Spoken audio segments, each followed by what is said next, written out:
बिस्मिल्लाहिर्रहमानिर्रहीम, अस्सलाम वालेकुम।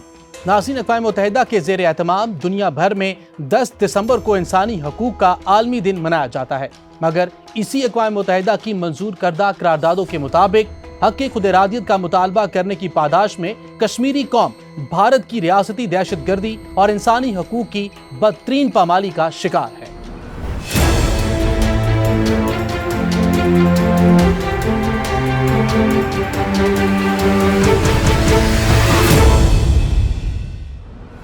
काबिज़ भारतीय हुकूमत ने ना सिर्फ मकबूजा जम्मू और कश्मीर को दुनिया की सबसे बड़ी खुली जेल में तब्दील कर दिया है, बल्कि जेलों में मुक़य्यद कश्मीरियों पर इंसानियत सोज मुज़ालिम ढाए जा रहे हैं। इस हवाले से हमने बात की हुर्रियत रहनुमा मोहम्मद यासीन मलिक की अहलिया मसाल मलिक से।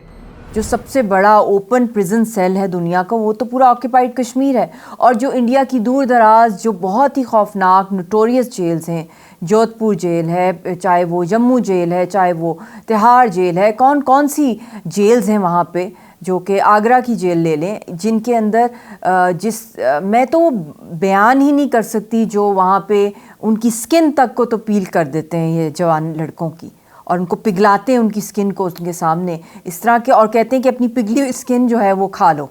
ये भी इंसिडेंट्स हैं कश्मीरियों के साथ। They have gone through so much, और अभी हमारे पास इंफॉर्मेशन ही नहीं है। मैं अपने हस्बैंड की नहीं बता सकती हूँ, तो मैं किसी और की क्या बताऊँ? यासीन साहब की हमारा तो कोई राब्ता ही नहीं। मतलब कि इतनी बदतरीन जो ह्यूमन राइट्स वायलेशन है कि आप फैमिली मेम्बर्स से आवाज़ का भी जो रिश्ता है, कान में भी उनकी अगर आवाज़ आ जाए तो वो भी हराम है कश्मीरियों के लिए कि वो एक्सेस हो उनको। और यासीन साहब का भी केस धड़ाधड़ यूनिलैटरल फैसले हो रहे हैं, उनको चैन नहीं आया 2 उम्र कैदों के साथ, फिजिकल मेंटल टॉर्चर के साथ, डेथ सेल में रखने के साथ। जद्दोजहद आज़ादी की क़यादत में बेमिसाल कुर्बानियाँ पेश करने वालों में ख़वातीन हुर्रियत रहनुमा भी पेश हैं। आसिया अंद्राबी, फहमीदा सूफी, नाहिदा नसरीन और दीगर ख़वातीन हुर्रियत रहनुमा जेलों में भारतीय मुजालिम का जिस जुर्रत से मुकाबला कर रही हैं, वो पूरी कश्मीरी कौम के लिए मशअल राह है। कैदो बंद की सोबतें बर्दाश्त करने वाले हुर्रियत रहनुमाओं डॉक्टर कासिम फख्तू और आसिया अंद्राबी के साहबजादे अहमद कासिम का इस बारे में क्या कहना है, आप भी सुनिए।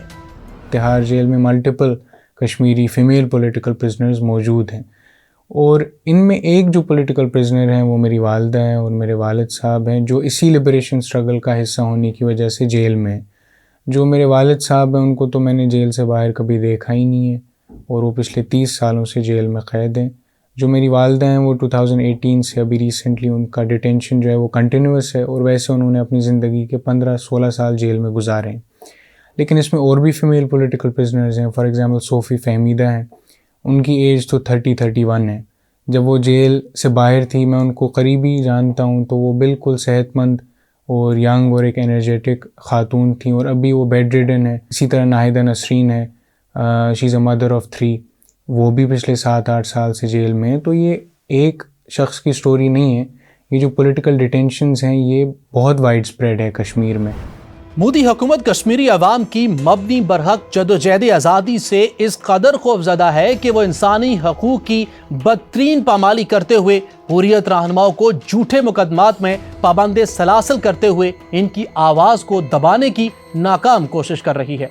इस सिलसिले में कानूनी माहिर अफशान सईद चौधरी कहती हैं, कश्मीर के जो लीडरान हैं, जिनमें जो नुमायां तौर पे जिनके किरदार रहा, उसमें यासीन मलिक साहब, शमीर अहमद, आसिया अंद्राबी के नाम, और भी बहुत सारे ऐसे हैं जिनके नाम नुमायां हैं, जिन्होंने बड़ा भरपूर रोल प्ले किया है। लेकिन उनकी आवाज़ को दबाने के लिए भारतीय हुकूमत ने जो मुसल्लह अफवाज के ज़रिए उन पर मुख्तलिफ़ किस्म के मुकदमात जिनकी कोई बुनियाद ही नहीं है, उन पर डाल के उनको बिहाइंड द बार भेज दिया गया। मोदी हुकूमत के ये तमाम हरबे बुरी तरह नाकाम हो चुके हैं। कश्मीरी अवाम काबिज भारतीय अफवाज के हाथों इंसानी हकूक़ की बदतरीन पामाली का बहादुरी से मुकाबला कर रहे हैं और अपनी मंजिल इल्हाक़े पाकिस्तान की जानिब रवां दवां हैं।